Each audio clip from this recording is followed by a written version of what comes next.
On the phone, we have legendary broadcaster Pat Summerall. He played for the Detroit Lions, the Chicago Cardinals, and New York Giants during his playing career, and he went on to broadcast for many years. He's still doing it today. How you doing, Mr. Summerall?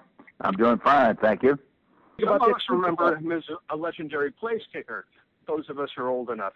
I remember him back in the day with the Chicago Cardinals and things like that. I remember having his football card. So he wasn't just, just some guy that sat in a booth. He knew what he was talking about, too, David. So, Pat, when you were with the Cardinals, you had some great players on those teams back then. I mean, you had Charlie Trippi, Elmer Angsman, Ollie Matson, I believe, was on those teams? Ollie Matson was on those teams. He was very good. He's the only guy that I think when he came back from the service and joined us, and we were already in training camp, he's the only guy you could hear coming. He was so fast you could hear hear his footsteps, and you could hear that he was nearby. And he eventually got traded for like half of a football team to San Francisco, if I recall. Yeah, he was.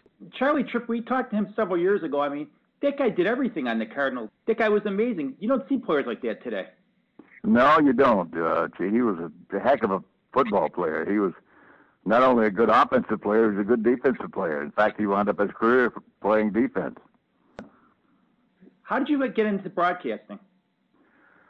Well, I answered the phone one morning. My roommate was the quarterback with the Giants, Charlie Connerly, and he picked up he was in the shower, and I picked up the phone. The phone rang, and they asked for Charlie, and Charlie said he'd be out of the shower in a few moments. Anyway, I told him he couldn't come to the phone right then because he was in the shower, and the gentleman at the other end of the line said to me, what are you doing this afternoon? And I said, I don't know. I'm going somewhere and drink beer with the boys or do whatever. And we had the weekend off. We were in New York City. And he said, why don't you come along and take the same audition? So I did. There were 4 of us who took the audition. Alex Webster, Kyle Rote, Charlie Connerly, and me. And they liked the way I read the audition script. So they offered me the job, and that was the last good hold I got. He was my holder on for field goals. Charlie was. Well, Kyle Rote must have done okay because he ended up having a fairly good broadcasting career as well. Yeah, he must have done okay, but they picked me. So that's how they offered me the job. And then you worked with Tom Brookshire for many years, who was a former player. Yeah, I did. Yeah, he and I got to be like brothers almost. We worked together, and we worked as a team, both on and off the field. He was a good man. And then after Brookshire, somebody had the good sense to pair you with John Madden. Right. Did you realize going in that John Madden would be quite the character that he became? No, I did not. The first game we did together was in Tampa, the Giants in Tampa. And when I got up to the booth, he got there before I did. When I got up to the booth, he was sweating like crazy. And I thought, my gosh, this guy's in the wrong business. He's sweating. He's soaking wet just because of the nervousness of being on the air. And I later learned that he was afraid of the heights, not so much the fear of broadcasting, but afraid of the heights. So I was wrong about how good he was going to be, and I was wrong about his personality and his fearfulness for being on the air. He was very, very good. How did the telestrator and him did he do that right from the start, or did that just develop over time? No, I started that myself long before I joined John Madden in the booth. He utilized it much better than I did. Utilized it better than anybody else, and started drawing on the screen and drawing lines on the screen, and he could do it adroitly. And did it very well. Do you have to teach Madden anything, or because by that time you were a fairly accomplished broadcaster? Accomplished, I think, is stretching it a little bit, because I never did get very accomplished. But at any rate, I didn't know. I didn't have to tell him.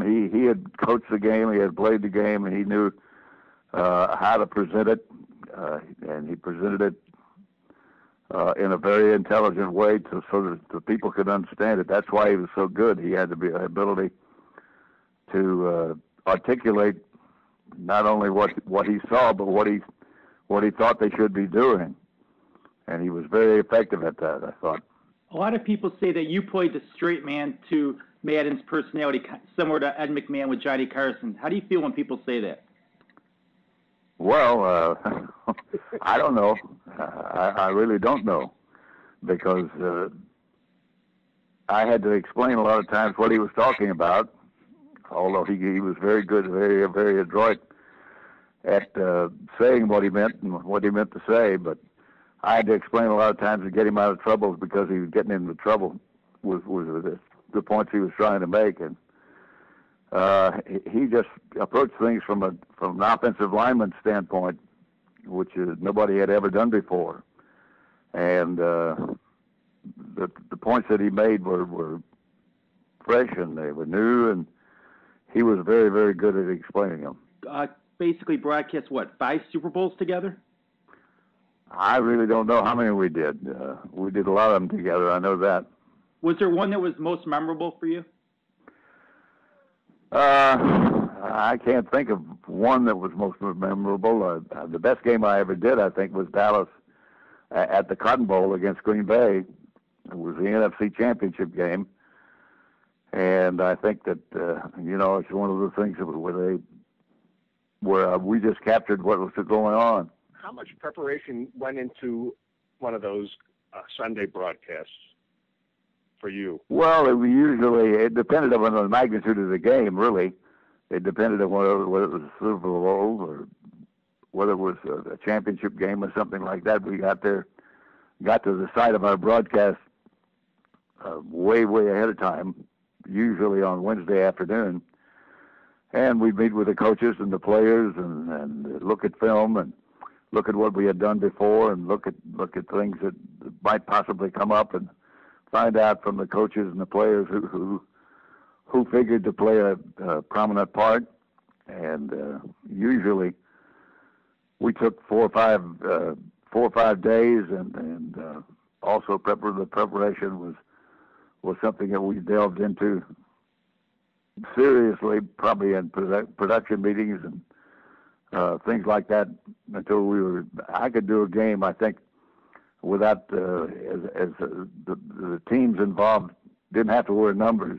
I was so familiar with how much was going into and who made the key block and who made the key tackle and so on and so forth, and where they appeared from, that I didn't really need the numbers to identify the players. I read Frank Gifford's book about that 58 NFL championship game between the Giants and Colts, and he called it the greatest game ever played, and a lot of people have said that. And you were part of that game. Do you agree with that? No, I really don't, because we were very tired. We had played an extra week when the Colts had the week off, so we were tired going into that game, and it was a tough game, no question about it. Baltimore was better than we thought they were, and it was just a hard game to play. It was just we couldn't cover Raymond Berry in the 12 passes he caught. We couldn't cover him. Later on, we played him in a pickup game in Central Park in New York, and we still couldn't cover him. I just saw him. I just had the opportunity to visit with him in Indianapolis just over last weekend. Who organized the pickup game in Central Park? Oh, I don't remember who organized it, but we played. Everybody that had played in the regular season game played the pickup game in Central Park, including Frank Gifford and Charlie Connolly and all the guys who were part of the Giant team that I played on. So you got to Indianapolis for the Super Bowl? I got to Indianapolis, yes. And how was that for you? That was good. They did a good job. The Radio Row was well populated. I don't know how many interviews I did the day before the game, the 2 days before the game, but there was a lot of them. I had dinner with Don Shula and Raymond Berry, so it was a good experience. I'm glad I went. Does it amaze you how those guys get older and you don't? Well, I don't know about that. I had gray hair, same color as they do. You also covered other sports, though, during your career. You covered a lot of the Masters with doing golf. I mean, did you enjoy that? Yeah, it was very restrictive. We had to be very careful what we said, about whom we said it. There were certain things that the Masters didn't want mentioned, and it was more of a question of what you said and what you got put on the air. It was more a question of their control and what we said. Now, as you being a former tennis player, did you enjoy covering tennis as well? Yeah, I did. I had a good partner in Tony Trabert with tennis, and he was a good man. And you had a book come out several years ago. On and off the field. Talked about how I got involved in broadcasting and how I got started with CBS, and just in general retraces a career about how I got involved in broadcasting. Does it amaze you how big the Super Bowl has become? Well, I did the first Super Bowl, and there were 40,000 empty seats. The most expensive ticket was $12. It was covered by NBC and CBS. Right. Simulcast, they called it.